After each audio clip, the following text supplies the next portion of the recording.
ಮಕ್ಕಳ, ನಿಮಗೆಲ್ಲ ಆಟ ಅಂದರೆ ಇಷ್ಟ ಅಲ್ವಾ?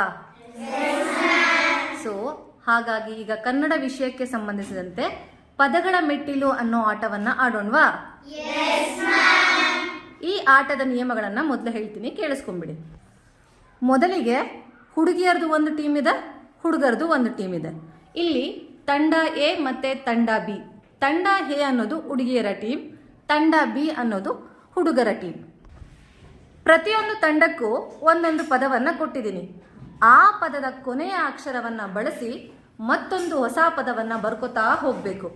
ಯಾರು ಬೇಗ ಕಂಪ್ಲೀಟ್ ಮಾಡ್ತಾರೋ ಅವರು ಈ ಚಟುವಟಿಕೆಯಲ್ಲಿ ವಿನ್ ಆಗ್ತಾರೆ. Okay, start ಮಾಡೋಣವಾ?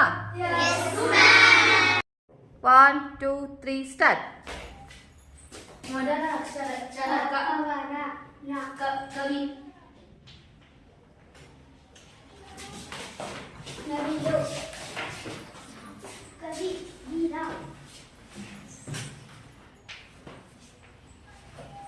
ಲುಂಗಿ ರಾಮ. ಲುಂಗಿ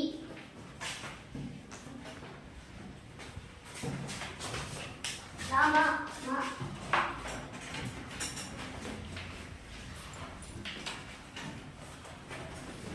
ಗಣಪತಿ. ಮಗು ತಬಲ.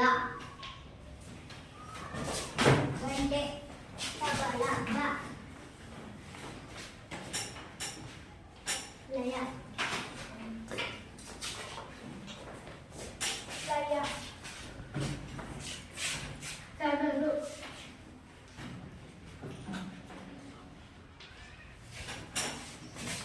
ಯಜಮಾನ. ರಾತ್ರಿ.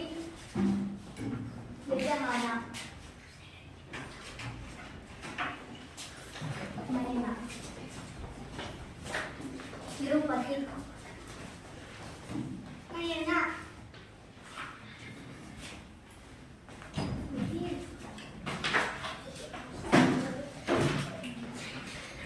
ನಂಬಿಕೆ. ತಮ್ಮ ಮರ. ಕನ್ನಡ. ಕನ್ನಡ. ಪ್ರಬಲ. ಡಮರು. ಮಕ್ಕಳ, ನೀವು ಎ ತಂಡ ಮತ್ತೆ ಬಿ ತಂಡ ಪ್ರತಿಯೊಂದು ತಂಡವು 10 ಪದಗಳನ್ನು ಬರೆದಿದ್ದೀರಾ. ಆ ಪದಗಳನ್ನು ಈಗ ಕರೆಕ್ಷನ್ ಮಾಡೋಣ. ಯಾವ ತಂಡ ಹೆಚ್ಚು ಅಂಕ ಪಡೆದಿರುತ್ತೋ ಆ ತಂಡ ಈ ಗೇಮ್ನಲ್ಲಿ ವಿನ್ ಆಗಿರುತ್ತೆ. ಓಕೆನಾ?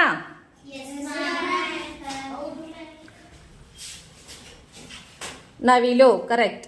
ಲುಂಗಿ ನೋಡಿ ಇಲ್ಲಿ ಗಿ, ಇದನ್ನ ಕನ್ಸಿಡರ್ ಮಾಡಲ್ಲ. ಗಣಪತಿ ನಾ ಬದಲಿಗೆ ನಾ ಬರ್ದಿದ್ದೀರಾ, ಇದನ್ನು ಕೂಡ ಕನ್ಸಿಡರ್ ಮಾಡಲ್ಲ. ತಬಲ ಕರೆಕ್ಟ್. ಲಯ ಕರೆಕ್ಟ್. ಯಜಮಾನ ಕರೆಕ್ಟ್. ನಯನ ಕರೆಕ್ಟ್. ನಂಬಿಕೆ ಸರಿ ಇದೆ. ಕನ್ನಡ ಸರಿ ಇದೆ. ಡಮರು ಕರೆಕ್ಟ್. ಸೊ ಹುಡುಗಿಯರ ತಂಡ 10 ಅಂಕಗಳಿಗೆ ಎಷ್ಟು ಅಂಕಗಳನ್ನು ಪಡೆದಿದ್ದೀರಾ? ಈಗ ಹುಡುಗರ ತಂಡ ರಾತ್ರಿ correct. Tirupati correct. Timma correct. ಮರ ಕರೆಕ್ಟ್ ಆಗಿದೆ. ಕವಿ ವೀರ ಕರೆಕ್ಟ್. ರಾಮ ಮಗು ಗಂಟೆ ಟಗರು. ಸೊ ಹುಡುಗರ ತಂಡ 10 ಅಂಕಗಳಿಗೆ 10 ಅಂಕಗಳನ್ನು ಪಡೆದಿದ್ದಾರೆ. ಹಾಗಾದರೆ ಈ ಚಟುವಟಿಕೆಯಲ್ಲಿ ವಿನ್ ಆದವರು